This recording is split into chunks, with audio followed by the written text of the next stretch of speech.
Hi, you're listening to After Dinner Conversations, short stories for long discussions. What that means is we get short stories, we select those short stories, and then we discuss them specifically about the ethics and the morality of the choices the characters and the situations put us in. Why did you do this? What makes you do this? What makes us good people? What's the nature of truth, goodness, all of that sort of stuff. And hopefully we're all better, smarter people for it and learn a little bit about why we think the way we think. So thank you for listening.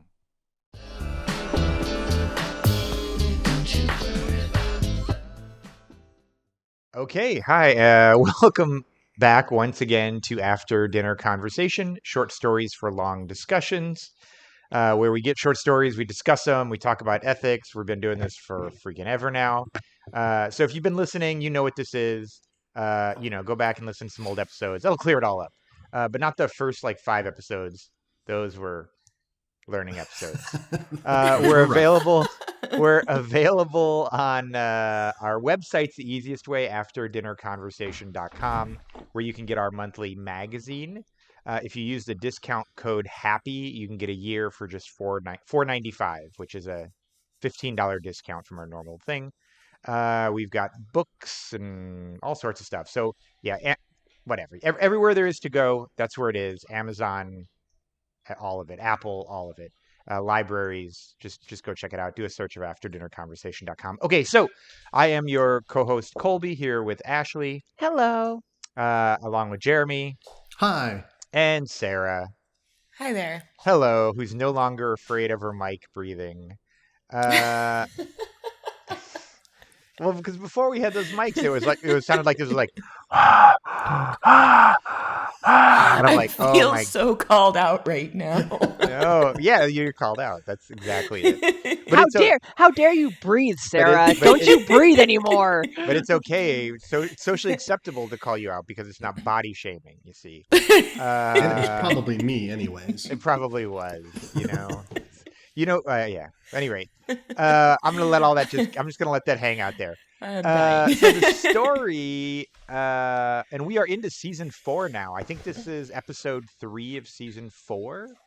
So we're pretty far into this, and we're now into the magazine. So now the stories that you're hearing us discuss, you can only get from our magazine. You can't buy the individual story on our website or through Amazon. You got to subscribe to the magazine. I suppose you could buy individual issues of the magazine, but yeah. At any rate, so the story today is Sienna's Monster by Mystee Van Dan, who has submitted one thing before, but I didn't look up to see which one it was. But I know she has. Not like that other time we went on that whole rant, and it was a person who hadn't submitted something before. It was something else. She has submitted before, and she's a great writer. And so she sent me this one a while ago, and was just like, "Hey, is it okay?" She was really shy about it. She wasn't sure about it, and I read it, and I was just like, "Oh yeah, no, we got to publish this."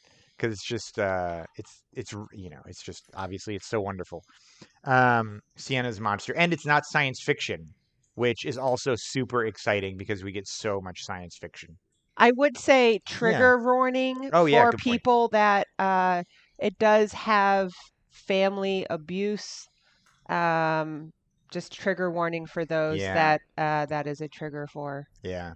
Verbal and some physical abuse. So just a heads up. That's a good point. If you want to stop listening now, we understand why. But we won't talk a ton about that. I guess the specifics a ton, but just heads up with that one. Yeah. So what is it about? That's a great transition.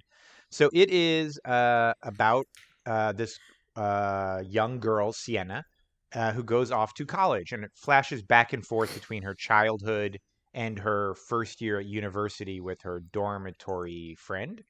Roommate. And what you learn very quickly is that dormitory friend. Dormitory friend? Was that what? I don't know. Dorm mate? What Roommate. would you call it? Roommate. Oh yeah. No, that's an even better way to say it. I like dormitory friend though. That's it now. Yeah. Here's the problem: Ashley and I have spent too much time now in countries where English isn't your first language. The people around us, and so you start speaking in this like pidgin English over time, where you're like, "I go now, store, yes, please, okay," and it's like this weird unconjugated version of English that we speak. So we're not That's helping okay. We're not You're helping, revolutionizing the language. Yeah. We're not helping them learn English at all. We revert to the like kindergarten speak. Yeah. It's pretty bad.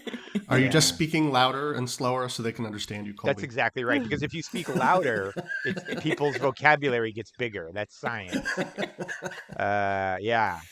And if you make lots of if you make hand gestures, big hand gestures increases someone's vocabulary. If you are good at charades, this might be the thing to do. Go travel. Yeah.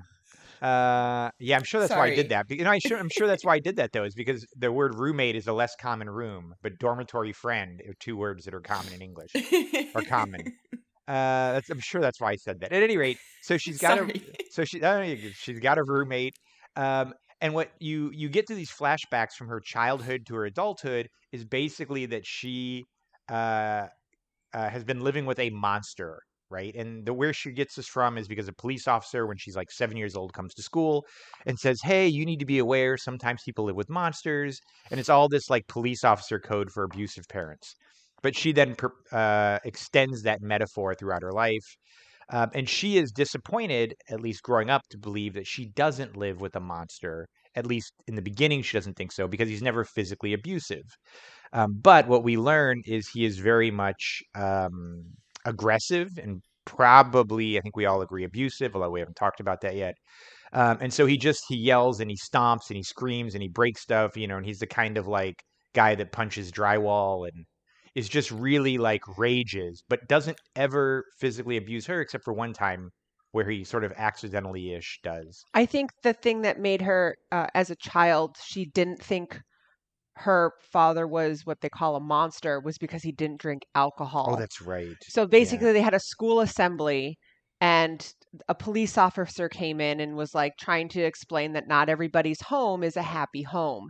And these are the characteristics to look for. And so he's naming them off and she's like, yeah, well, this sounds just like me. And then he mentioned the alcohol component and she's like, oh, that's not me. Because her dad doesn't drink alcohol. I think it was more she was disappointed because no one was ever going to discover her monster. Oh, that's because true. He didn't do the two things that the cop was saying that they all do. Right. They drink and leave marks. Physical, right. Right. And she's like, oh, nobody's ever going to figure this out. Right. Yeah, I think that's probably nobody's true. Ever going to believe me. Because but clearly it's a bad situation. So she, growing up, develops all of these coping mechanisms and tries all these strategies to deal with him, by being, as sort of unobtrusive as possible, but then later sort of mirroring some of his behavior and being aggressive and being sharp and like always being like ready to fight and always ready to like be in an argument. Because that's the way she has to grow up, or at least feels like she has to.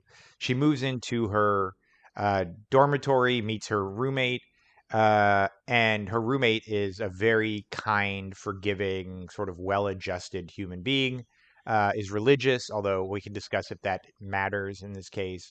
And so the roommate never fights the way that she expects her to fight, right? So that causes Sienna to start to have these reflections about like maybe what I'm doing is wrong and maybe the life I grew up was wrong and maybe my dad like was horrible and so it really helps her see this perspective on the way that she's not a very healthy individual, I think is fair to say. Her poor roommate gets piled on, it seems like, for an entire semester, right? Like accusations and fights and screaming and the roommate's always staying calm and always trying to be, have conversations in productive ways. Yeah, right? Like sort of goal-oriented ways. The conclusion of the story is Sienna goes home over Thanksgiving break and the father basically thanks himself for like when they're on a walk being like, I'm such a great dad because I was so much better than my dad because my dad was physically abusive all the time to us and I was never physically abusive to me. You all look how great I was. And she just like loses her mind over this and decides that it wasn't, it's not that he's come to no conclusions. He's come to no resolutions. He's come to no self-reflection. He genuinely thinks he was a good human being. because he wasn't technically physically abusive. He wasn't abusive in the way that he His knows father abuse. He was right. abused. Yeah, that's a great way to phrase it.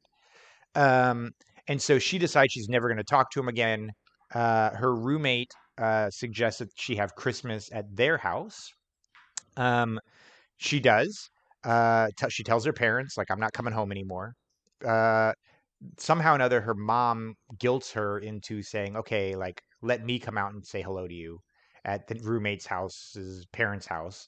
And then when the mom shows up, everything sort of goes black. And what you learn in the next sort of bit of the story is basically the mom brought the dad with her. And when Sienna saw the dad, she just like blacked out and killed him. I think with a wine wine glass. glass. Stem of a wine glass. The stem of a wine glass. Thank you. And so now she's in jail. And she seems, I think the conclusion is she's relatively happy that she's in jail because she stops dreaming. Right. She stopped having nightmares. nightmares. Yeah, about him. Because she was having nightmares all the way through college about him as well.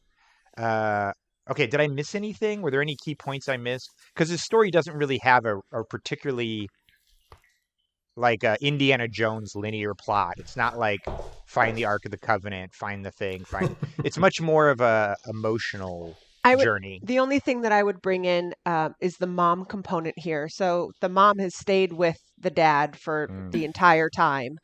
And she has witnessed the abuse, the verbal lashings. He hung her upside down over Niagara Falls. Yeah, the daughter, little girl, and says, "Take a picture." picture. The dad held her over by the ankle over Niagara Falls as a way to. He thought it was funny, even though it's terrifying. And the mother complied and took a picture as requested by the father. So she had witnessed all of these instances, but even the mother declined that he did anything wrong. Like, oh, you were a brat. Like, so yeah, he's going to yell at you. And so that's, I think, one other component to make light of. Apparently he never lashed at his mom. No, he did. There were incidents. Oh, he did. Of that. Okay.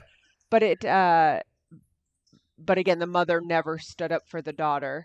And the instance of why she went to jail and did not plead self-defense is the mother. Oh, that's right. Would not comply. She would basically throw her daughter under the bus. Right. She wouldn't vouch for her that it was self-defense. Correct. Yeah, right. That's right.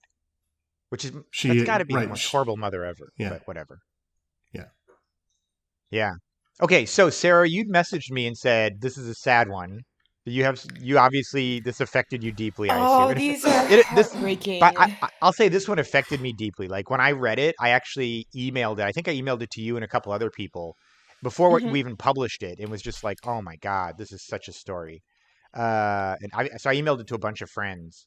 So yeah, it affected me deeply as well. But I'm curious to hear your thoughts, Sarah.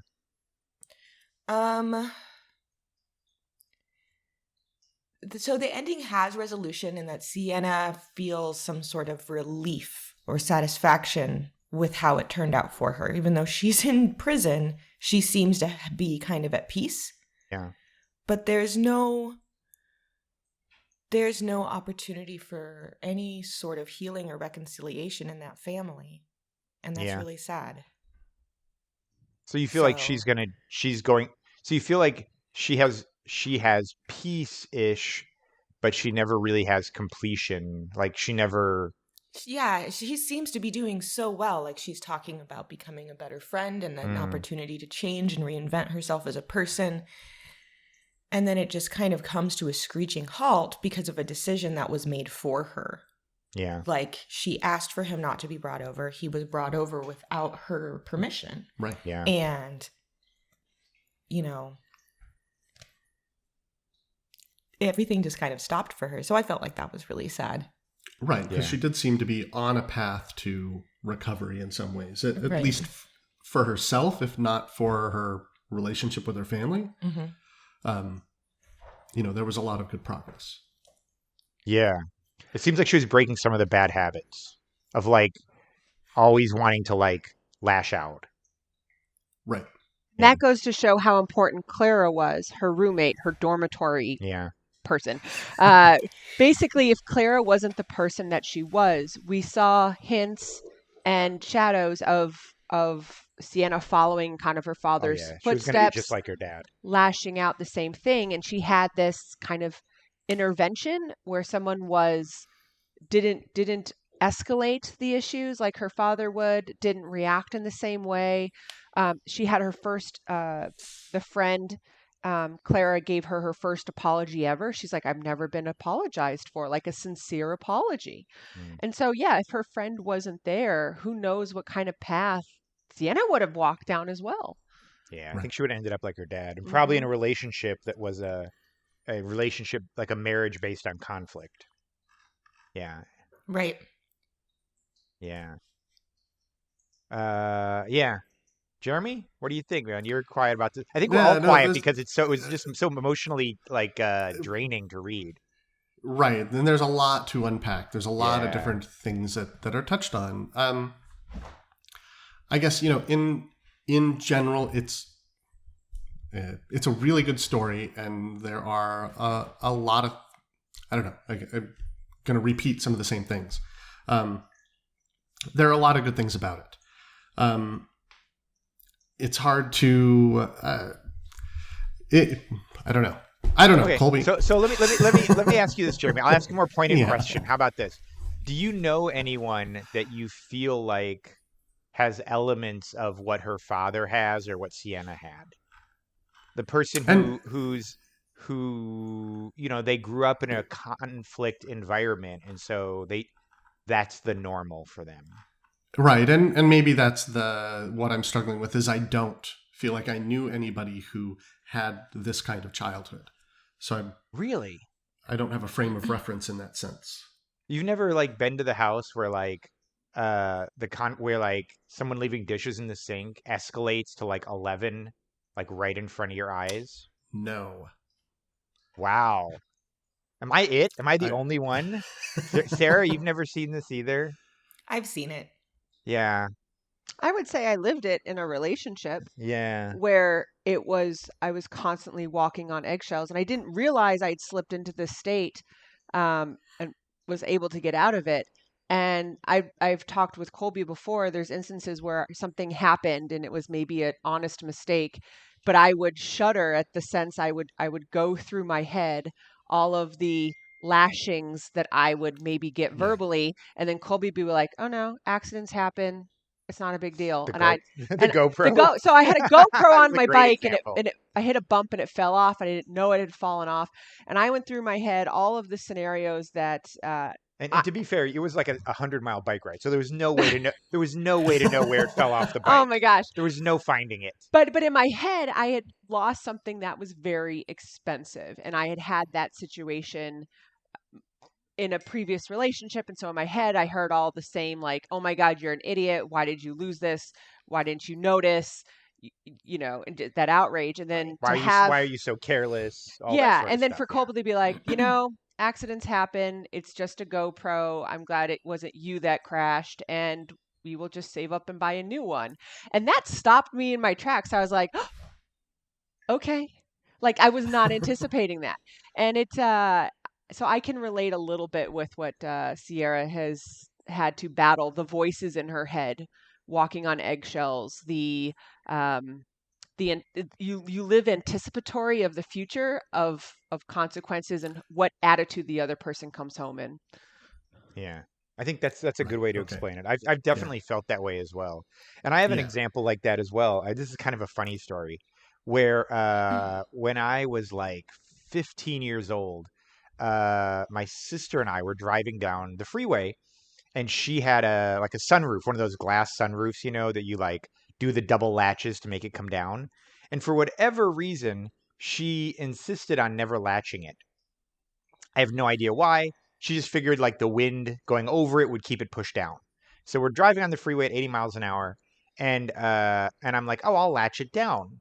Not realizing that in order to latch it down, you have to lift it up about 1/8 of an inch so that they'll hook in, and then you can clamp them down.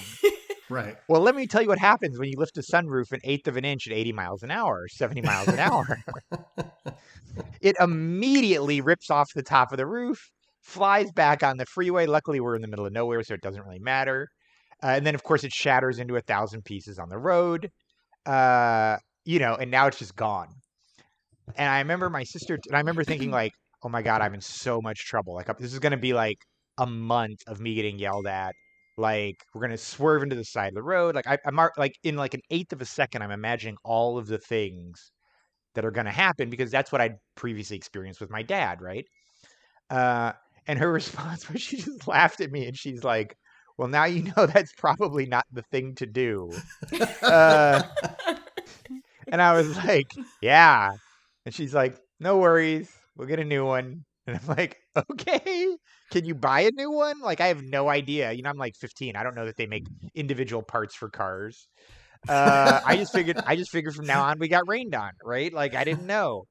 And it was just she was so matter of fact about it, just like accidents happen. And it was just like, yeah, like that's the way it should be, right? So I think that brought up an important part. As much as we want to lash out at other people, you don't know what other people are going through or maybe what's going on in their head. Yeah. And so always approach it from as calm of a state as you can get. Granted, your sister would be livid that there goes her sunroof, but instead of yelling, which doesn't solve anything. Yeah. It was an honest mistake. That's an important thing to realize. Well, and then there's Sienna and her lashing out at her roommate. So it would be really easy to frame Sienna as an abuser. Yeah, for sure. Just like you not knowing what was going on in the background. Right, without the rest of this. And I think that's one of the clever things about this story, right? Is right. Sienna would, from one perspective, so if you only saw the story from the roommate's perspective, Sienna would be a pretty abusive person. Right. But we're seeing it from Sienna's perspective, so of course her father seems like a pretty abusive person. Like her father seems like a bad man, right? But of course we get a hint that that's the experience that he lived with as well. And so and more. Right. And more. And so I think that's why he's so self-congratulatory about never having hit her. Right. Because he feels like he's made progress, that he's stopped the sort of whatever. He was so proud of himself, which granted, knowing his background, that is a big step.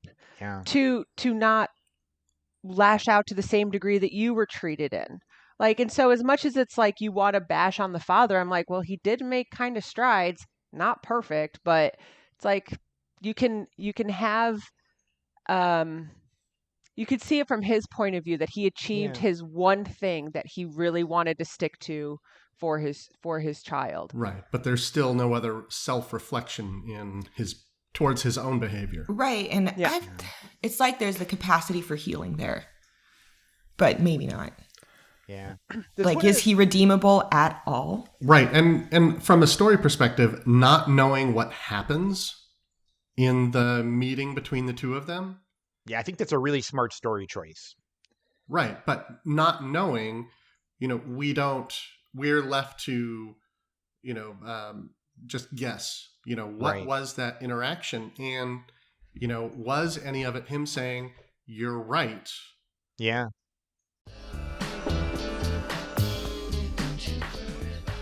Hi, this is Colby, and you are listening to After Dinner Conversation, short stories for long discussions, but you already knew that, didn't you? If you'd like to support what we do at After Dinner Conversation, head on over to our Patreon page at patreon.com/afterdinnerconversation. That's right, for as little as $5 a month, you can support thoughtful conversations like the one you're listening to. And as an add incentive for being a Patreon supporter, you'll get early access to new short stories and ad-free podcasts, meaning you'll never have to listen to this blurb again.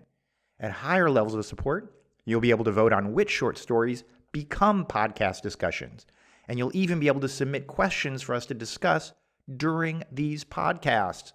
Thank you for listening, and thank you for being the kind of person that supports thoughtful discussion.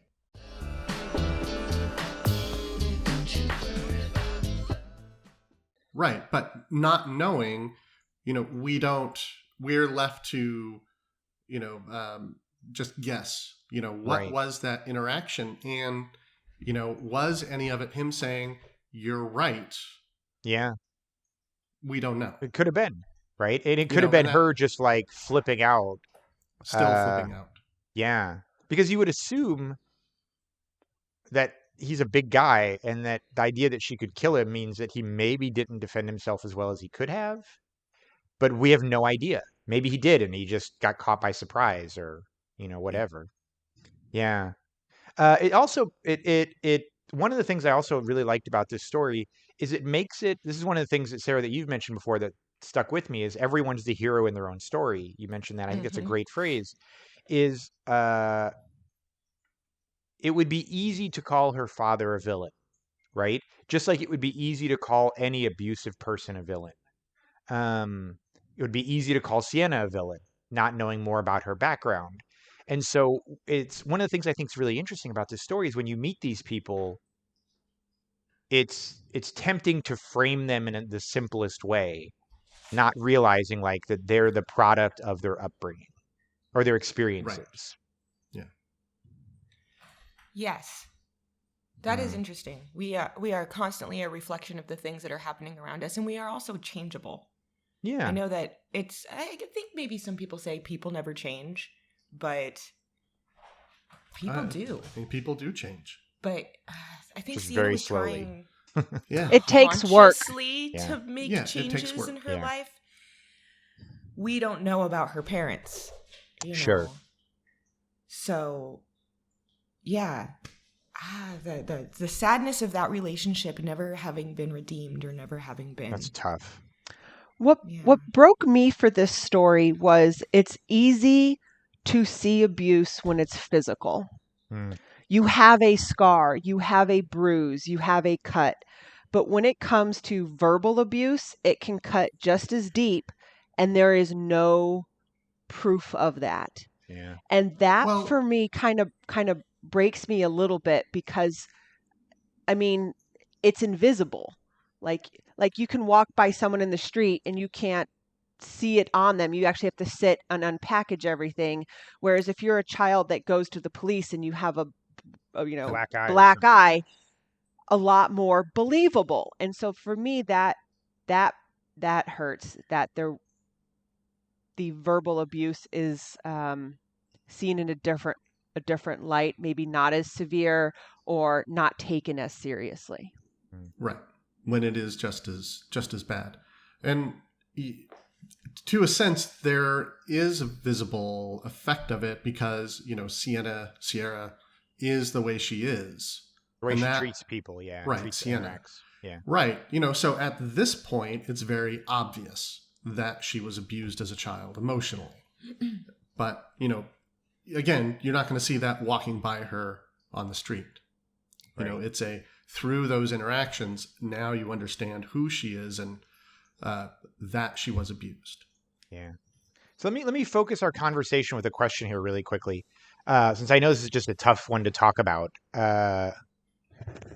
Having not, prior to moving out of the house and going to college or into the dormitory, are there better ways that Sienna could have interacted with her father that may have been more productive, do you think? Because she tried writing that letter. She tried writing that letter saying, like, I forgive you, or something like that, and he didn't really seem to care much. Right. No, I'm sure there are, but, I think we'd really have to unpack the relationship quite a bit more to really figure out, what is the right course of action. Again, we probably don't have enough information about what their relationship was like to really know what are the right things that she can do to defuse these situations. He is certainly not vulnerable enough in that situation at that point in time to make any progress towards healing with his daughter. There's no need for him to, right? He's getting everything he wants.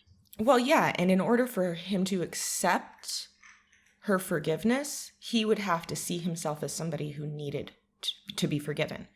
And he doesn't see that. Like, even the letter didn't anger him, so maybe That's what I want to know. Between Thanksgiving, when she lays it into him, what happened in those 2 weeks? Because she yelled at him like, "You are wrong." Like, she laid into him and walked away, and the dad just turned and continued on his walk. That's kind of an improvement. He didn't escalate to her level by lashing out at her. Granted, it wasn't a public situation, and he's like, "You're going to get me arrested." So it proves that he does have some ability to have some self-restraint, granted in a public setting, for his own benefit. But that I wonder what went through the father's head between that confrontation and when they met again, which we never get to see. Right. Like, was there some self-reflection there? Yeah. Yeah. Because obviously he admitted, he's like, "You're going to get me arrested." So there's acknowledgement that what you're saying, that what happened between us, is not good. I could be arrested when you make these claims.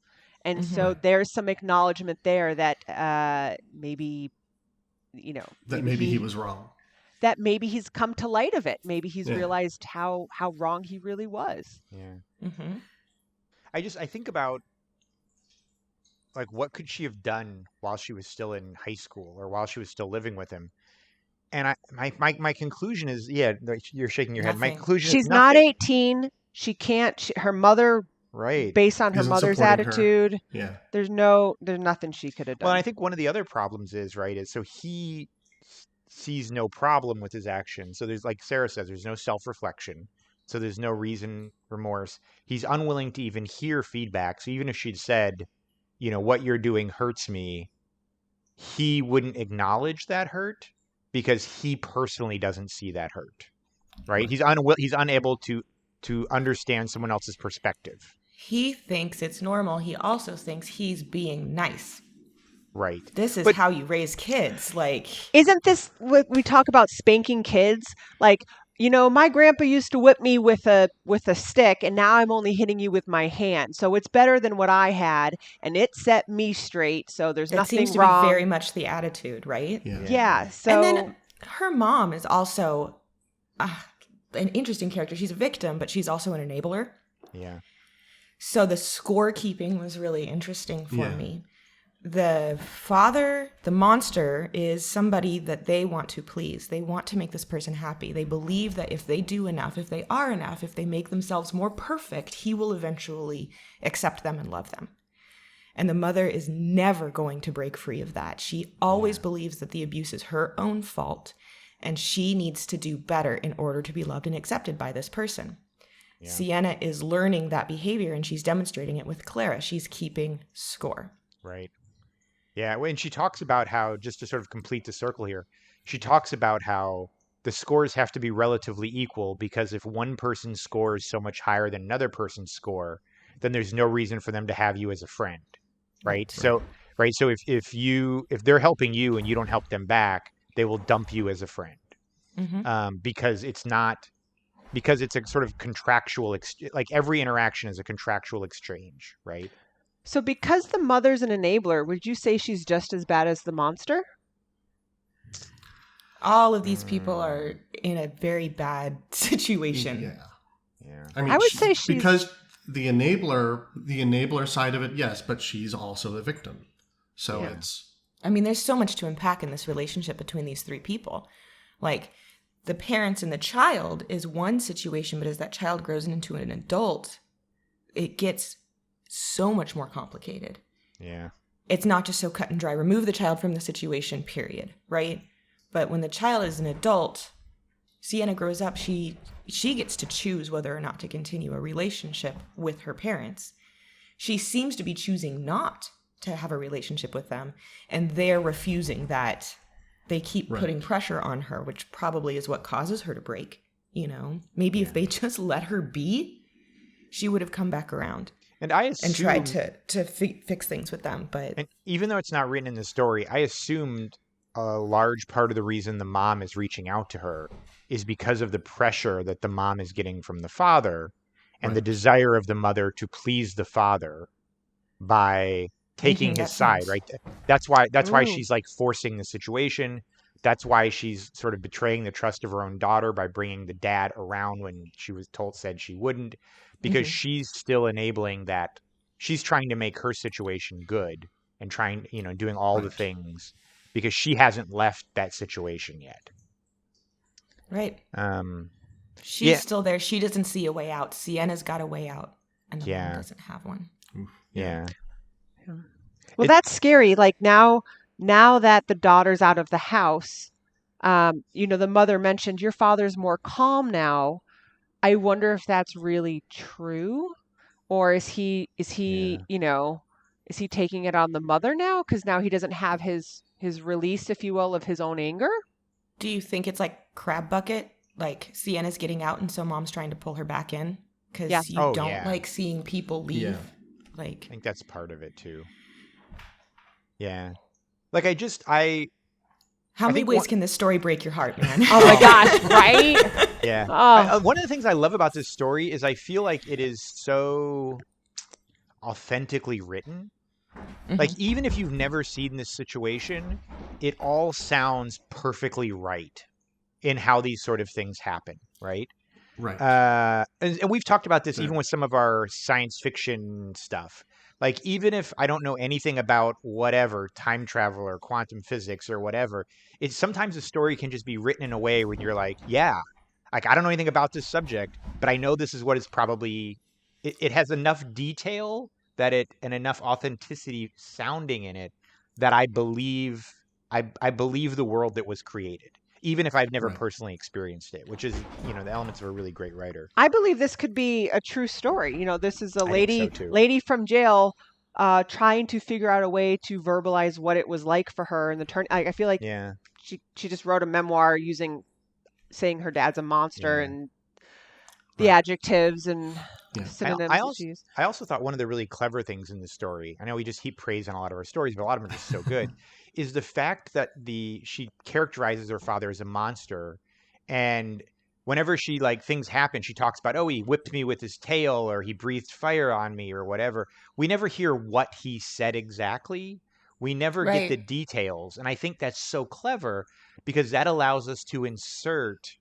It's sort of like the Japanese paintings, right? It allows us to insert what we believe would be the equivalent of that. Like, I don't know, like, you're telling me the effect it had on you, and I'm filling in what that person would have said in my mind to give that effect. But every reader might have a different thing they imagine being said or done, right? And so you can sympathize with the emotion she's feeling, and so you fill in the blank with your own personal experience of what was said or done that fills that blank to admit that emotion. Right, and you're never going like, and you're never in that situation where you hear what the father says, and then you can sort of be like, well, that's like a 7. That's not that bad, because it's not about how you would take it. It's about how she takes it, right? And so how she hears it, and so by not letting us hear what she hears, we're only getting her perspective as opposed to his words, which I think is super clever as well. Yeah, it's a good way to do that. Yeah. Okay, so one other thing I'm just harping on this because I think this is just really interesting to me. So I'm going to try one more pass and then I'll let this part go. Okay. So if someone's in a situation like this, what you guys all seem to say is you probably are in a terrible situation. You probably have grown up in it. You probably don't know any better because that's your frame of reference, and you probably can't get out of it unless an external force is applied to you. Am I summarizing everything you're saying correctly? Like an external stimulus, like a roommate or something like that. Or, a new relationship, or like what if she just stayed at home when she went to college? Like if she'd have lived at home, I think she'd have had 4 more years of it and not known any better. Yes, exactly. And not even known that there was a problem she needed to escape, because this is she assumes her normal is the world's normal. If that makes sense. Do you think Clara's a bit extraordinary, though? Oh, God, yeah. So that is some real serious external pressure. That's not just another person in her entering her sphere, but this very particular type of person that shows her another way. Yeah. That's a very her roommate's like a 1 in 1,000 person, right? Right. I think that just goes to show how important therapy is. Yeah. Like Claire pretty much acts like a therapist, lets her talk, lets her vent, and doesn't shame her or put blame on her, just listens and shows her a different way to handle situations in a kind and forgiving manner, like truly from the heart. Yeah, I think she was a very special friend for her, and it goes to show kind of how important kind of therapy is for these situations. Yeah. Yeah, definitely. Yeah, I struggled with this story because it's one of those things where you feel bad for the entire situation, but nobody knows they're in the situation, right? Like the dad doesn't know, the daughter she doesn't really know until she sees another way to fight and another way to disagree. And so you have this cycle, and it seems to be self-contained unless an external force acts on it. That's why I think we should have more therapy in schools and readily available social services, because we know that family violence and family abuse, relationship abuse is cyclical, and it is typically passed down generation to generation. Not only that, but mental illness runs in families. Yeah. It's not necessarily a product of abuse, So, yeah. But it can be just as debilitating as, So mental health care is healthcare. Sure. All right, so let me ask a hard question for you guys. Is Sienna's dad a bad person? I would say yes from all of the details we're given about him. And bad in that... Because his father abused him. He was wrapped up in the whole thing. He tried his best to escape and made a promise to better himself. Right. He was still not escaping that and, heaping this abuse on his own family. Sure. So bad in that sense, but not evil in a classic literature sense. Okay. Just bad and selfish. Okay, bad and selfish. So you're saying like bad and selfish, but humanly so. It sounds like. Okay, Sarah, what do you think? Is he a bad person? Oh yeah, for sure. Okay. But you're not as forgiving as Jeremy? Well, no, I'm just saying that he doesn't lack the capacity to change. Capacity for change. I think he doesn't lack that. Yeah. He has the capacity for change. It's just whether or not he'll do it. And clearly up until now he hasn't. Other than, I'm not going to beat my kids. That's the extent of his interest in changing from what his parents were. Sure. Ashley, what do you think? Is he a bad person? Yes, because he is a full-fledged adult and responsible for the care of a daughter, and he acknowledged, at least when, he was like, quiet, you're going to get me in jail. He could have at least at that, at some point along the line, he has the resources to acknowledge what he went through and get help to fix it. And he never did in his adult life. And like Colby, the question is, it's the story wouldn't be as emotionally engaging and touching if he was just a flat out bad person. Yeah, he's a villain. She vanquished the villain. She's the hero. The end. The story.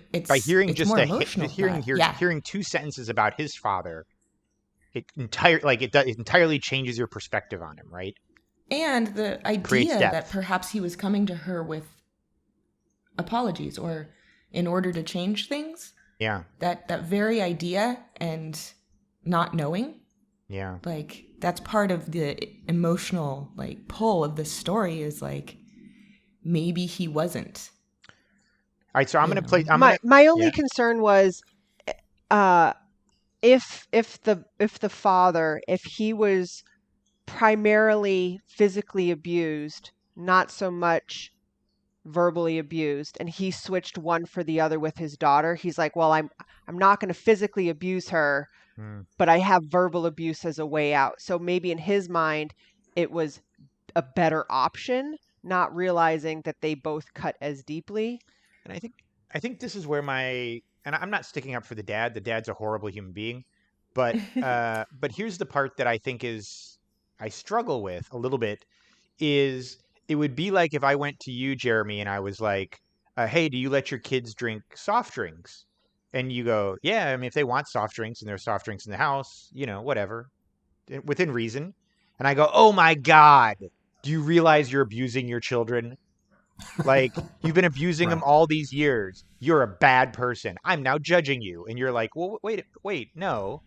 Like, this has always been fine. It seems fine. It's not like societally accepted. It's societally acceptable, right? And so I feel like there's at least some degree of us judging him for what he doesn't know. Unless we assume that, and that's why I'm not as quick to call him a bad person. In my mind, calling him a bad person at the beginning I would have, but as I have processed it by my third reading now, I wouldn't call him a bad person unless we knew that he knew what he was doing and chose to ignore it. Which is what I'm saying. At Thanksgiving, he would tell her, don't say this, I can get arrested. So he acknowledged that what he had done and what she was blaming him for happened and is something that he could be sent to jail for. So he did acknowledge it, and yet he still showed up at Christmas time. Yeah, but we don't know why he showed up. Exactly. He may have showed up to apologize. We don't know. I don't know. It's complicated. It's complicated. And this is one of the reasons I like this story is because it brings up a really important question about how we sort of simply frame people as bad guys or good guys, where it's like, it's hard to, like my soft drink example, right? Like, it's hard to make it that, I don't know. It's hard to, it's not always that clear because you don't know their background. You don't know their history. You don't know what now if she had told him like, what you did hurt me, blah, blah, blah, blah, blah. And he didn't at least do a Google search, if he's like, nope, I'm good. Then then I would feel much more comfortable saying like, oh no, he's a bad guy. He's incapable of self-reflection. But I don't know. I don't think because we don't see the interaction at Christmas, we don't know the answer to that question. We also never hear his thoughts. Right. That's true. And his maybe self-doubt or whatever else there might be. Yeah. I'm just looking. Oh, there's one other question we skipped over. And I don't know if it's necessarily a great question. But one of the things that that the roommate mentions is that when it's about love, it's not, you don't keep score anymore. And one of the questions was, I think we all agree that when you love someone, you're no longer keeping score, right? Right. But her roommate is now implying that she loves her. Like, I've had some roommates. I've never really loved any of them. I've liked some of them. I thought they were fine, right? Maybe over a period of years or decades, I've grown to love them. All your roommates from the past are going, hey, right, hey. I thought we had something special going on. And so I guess my question is what do you think about that argument that that her roommate's not keeping score? Because I think we all have been in situations where we've said like, you know what, this person's not healthy for me. This person's probably not, I'm gonna not return the phone calls quite so quickly when they call. No, so Sienna is right in a way, in that it's not that we keep score like in a counting every interaction and who was the beneficiary of that interaction. Yeah. But in a larger sense, we have all had friends who are emotionally exhausting or, difficult people to be with. Have you ever been that person? Oh, probably. Have you ever been the emotionally exhausting one? I have. I'm sure I have. And at some point you make those decisions. I'm not going to answer that phone call. I'm not going to go to this event. I'm going to start distancing myself from these people because they're emotionally exhausting or there's some sort of drain on. How is that different than keeping score? Like, I'm not saying it is different. In the sense I'm not saying that it Sienna, isn't. But no, that's what I'm saying. Sienna is right. We do that as people, as a society. We're all internally, silently judging our friends based on those kind of interactions. And it's emotionally exhausting to interact with this person. And at some point, you make the decision to distance yourself from that person. This goes on, but it's not to the point where Sienna was keeping score in a point-by-point interaction.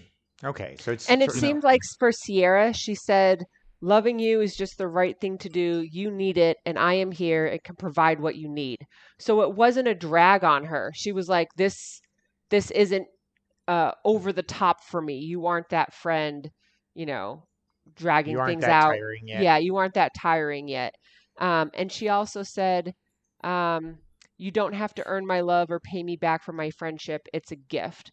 So that's just what's unique about Clara. She's just kind of has this big heart. Yeah, that's a person who's been unconditionally loved a lot by their family.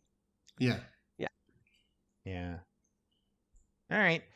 So I suppose we'll wrap up here, except to say we've gone back and forth a bunch of time between the phrase Sienna and Sierra. And I believe it is Sienna. I believe it is Sienna.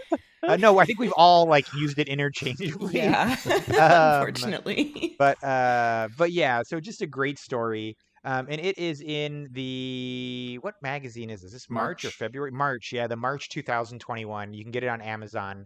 Or if you subscribe on our website, not only will you get the new magazines, but you get a link to the back catalog of all of our back magazines. And I think in the case of this one, since it's a few months old, you could even go to your library app, the Libby app. And if your library uses Libby, you can check it out at your library and read it for free. Sarah, you're looking what? The links work on the magazine. The titles.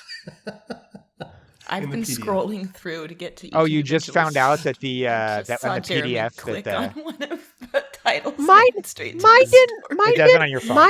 It's not on your on the phone. It only works on the PC. Yeah. Okay. So maybe I'm not that silly because I was definitely reading the magazine on my phone. Yeah. Yeah, no worries. All right, so hey, you've been listening to After Dinner Conversations, short stories for long discussions. Please like and subscribe. Please subscribe to the magazine. Go to our website, afterdinnerconversation.com. Thank you for joining us, Ashley. Yay! Tell your friends. Yeah, yes, Jeremy, Sarah. Thank you. Thank you. We're all gonna go have a hug and a cup of tea. A good cry. A good cry. Yeah. If anything, this just shows try to live with a big heart. And this tells me that I shouldn't yell. I shouldn't secretly want to yell at people that are making me mad in the grocery store because I have no idea what their life is. Exactly. Just be kind. Yeah. Easier said than done. All right. Hey, have a great day. Bye-bye. Bye. Bye.